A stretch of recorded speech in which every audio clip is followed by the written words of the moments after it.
नमस्कार दोस्तों, आज हमारे प्राइम मिनिस्टर ने बोला है कि पेट्रोल डीजल का हमें 1 साल तक कम यूज करना है और हमें 1 साल तक सोना खरीदने से भी हमारे प्रधानमंत्री जी ने मना किया है। पर इससे क्या समस्या हल हो जाएगी? प्रधानमंत्री जी को किसने कहा था जब उन्हें पता था कि इजराइल और ईरान का युद्ध होने वाला है? तो उन्हें क्या इजराइल जाना था या ईरान? आप किसी एक बच्चे से भी पूछ लेंगे तो वो भी कहेगा कि हमें ईरान जाना था। तो फिर प्रधानमंत्री जी इजराइल क्यों गए और वहां जाके क्यों बोला कि इजराइल आवर मदरलैंड फादरलैंड? ये सब बात करने की क्या जरूरत थी? जो ईरान हमारे साथ खड़ा रहा, कश्मीर के मुद्दे पे भी उसने हमारा साथ दिया। को जानकर हैरानी होगी कि जो ईरान और इंडिया का ट्रेड होता है वो इंडियन करेंसी में होता था और जो उनकी करेंसी थी वो भी हमारे यूको बैंक में जमा रहती थी। इस तरह का दोस्त था हमारा ईरान। तो क्या हमने उनसे रिश्ते नहीं बिगाड़े? और अब इस रिश्ते बिगड़ने के कारण आज हमारे कई शिप स्टेट ऑफ हॉर्मुज में रुके हुए हैं।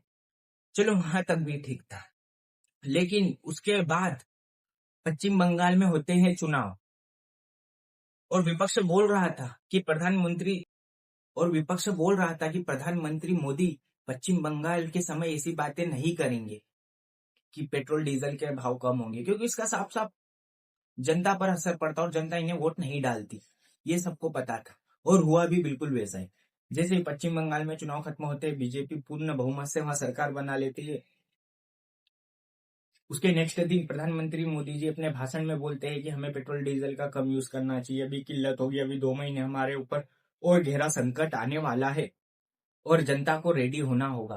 पर इसमें जनता ही क्यों पीसे? मेरा कहने का मतलब सिंपल है और जनता का कहना भी कि इसमें भाई जनता ही क्यों पीसे? कोविड में आपने थाली बजवाई, हमने बजाई, बर्तन ठोके, हमने ठोके, पर इससे क्या कोविड चले गया था? उसके बाद भी तो मौतें हुई थी। और यह अगर जनता को यूनिट करने के लिए किया जा रहा है तो आप प्रधानमंत्री मोदी जी बहुत गलत कर रहे हैं। जनता यूनिटी है, यह आपको समझना होगा। उसके 2 दिन बाद आपके भाषण में 105 गाड़ियों का काफिला था। अब वो 105 गाड़ियां सीएनजी वाली तो नहीं होगी, उसमें भी पेट्रोल डीजल होगा। तो वो कहां से आप यूज कर रहे हैं? मतलब जनता भुगते और आप प्रधानमंत्री मोदी जी का एक विदेश टूर पड़ने वाला है जिसमें वो 5 देश की यात्रा पर जा रहे हैं। मतलब इससे और जनता यहाँ पर त्रस्त होगी, क्योंकि अभी अभी नीट की परीक्षा कैंसिल हो गई है। 23 लाख बच्चों का भविष्य खतरे में है।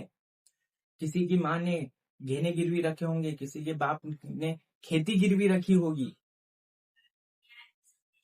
और कर्जा लेकर बच्चों को पढ़ाया होगा, और आपने वो परीक्षा भी कैंसिल कर दी, पेपर लीक हो गए। तो पेपर लीक तो इसका ध्यान तो शिक्षा विभाग रखेगा। और हमारे शिक्षा मंत्री ने क्या कहा था इससे पहले जब लीक हुए थे कि मैं खुद देख रहा हूँ। आप आओगे, देखोगे, रील्स बना लोगे, चले जाओगे। बच्चों का क्या सर? बच्चे कहाँ? बच्चे का भविष्य का क्या होगा? ये आपको सोचना होगा कि ये हमें सोचना होगा और आपको भी सोचना होगा। अब इसकी जिम्मेदारी कौन लेगा?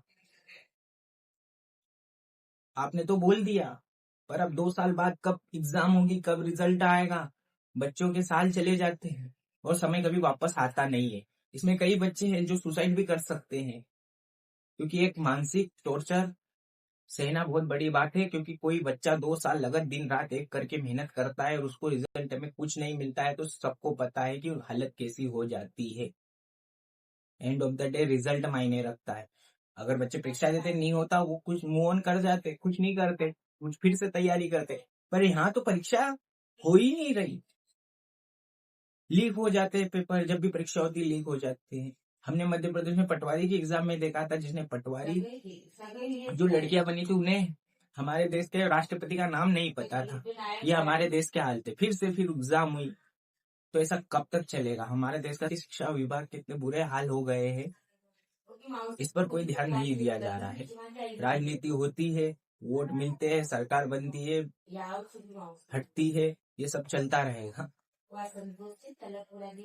मिलते हैं मेरे नेक्स्ट वीडियो में। चैनल को लाइक कीजिए, कमेंट कीजिए, सब्सक्राइब कीजिए। सी यू अगेन।